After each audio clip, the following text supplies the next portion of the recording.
Welcome to another edition of Story Behind the Shot. I'm your host, Skipper Bob Bartlett.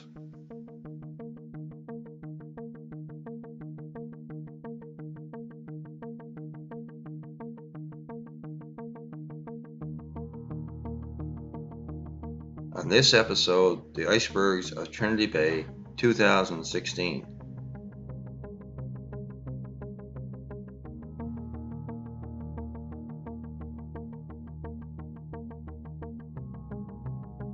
We had many great icebergs that arrived early and stayed late, like this one that we filmed on July 8th of last year. This was a pinnacled iceberg with accentuated features on a great sunny day. The sun makes the white ice look almost plasticine-like in texture, and in the bright sunlight, the center pool looks warm enough to swim in, but I assure you it isn't. Being exposed to that much ice in close proximity makes its surroundings cold, regardless of the air temperature.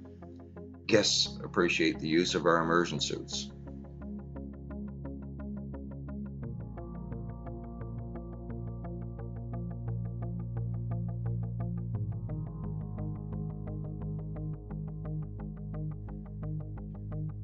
This iceberg at Bonaventure is known as a tabular iceberg because of its mostly flat features.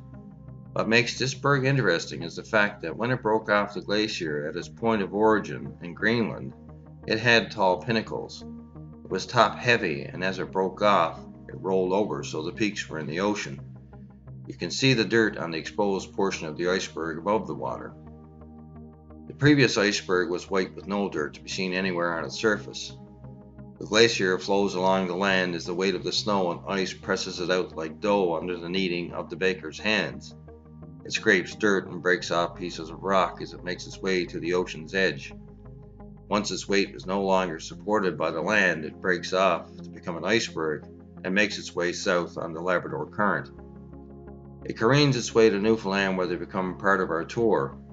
It continues further south to melt on the Warm Gulf Stream that flows along the western seaboard and the southernmost coast of Newfoundland. The mixing of the Labrador Current with the Gulf Stream off the Grand Banks of Newfoundland produces the foggiest place on the planet, with over 300 annual fog days per year. In the case of this iceberg, some of it was harvested by local entrepreneurs. It may end up in iceberg beer, vodka, rum, or as bottled water for sale. Touted as some of the purest water known, would have only been exposed to contaminants that existed 15 to 30,000 years ago. It is very pure. Here a Japanese film crew records the exploits of the iceberg harvester, the barge that collects the ice. In this case, you can see the pinnacles below the water. 90% of an iceberg floats underneath the surface to support the exposed 10% above. Here you can actually see the scrape marks that were generated as the ice flow moved out from the center of the glacier, as well as the dirt frozen into the ice. The dirt accelerates the melting of the berg as the soil holds the heat of the sun, resulting in rivers of water running off the surface.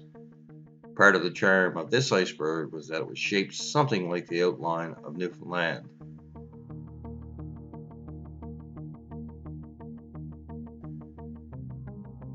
The Mly Iceberg spawned much interest last year.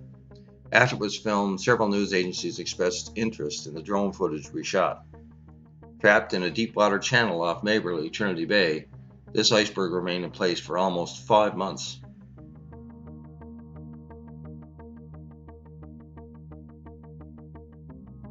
Trying to film this iceberg was a major challenge, between pack ice traveling in to prevent us from filming on good days, bad visibility keeping us from filming on calm days, and bad days just keeping us ashore. It was difficult to get the right day, but this day all of the stars aligned to give us a stunning effect that everyone wanted a piece of. This iceberg was about 1 kilometer wide and 1 kilometer long. Though a beautiful slab of ice, these bergs can be a hazard to shipping, and it also destroys fishing gear in its path.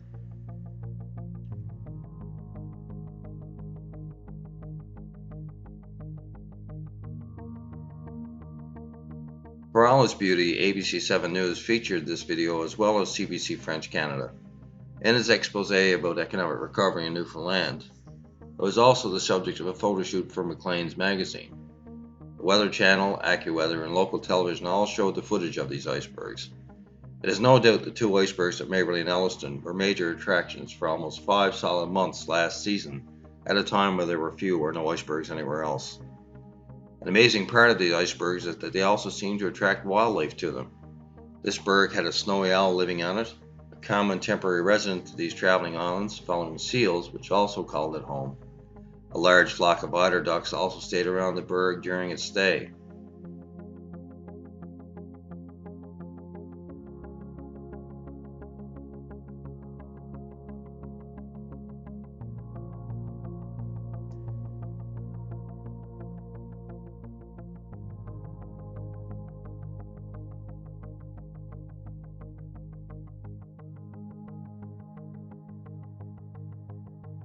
There is no doubt that icebergs fascinate us, but what is it that makes us so attracted to and fascinated by them? Is it just because they are such an awesome force of nature?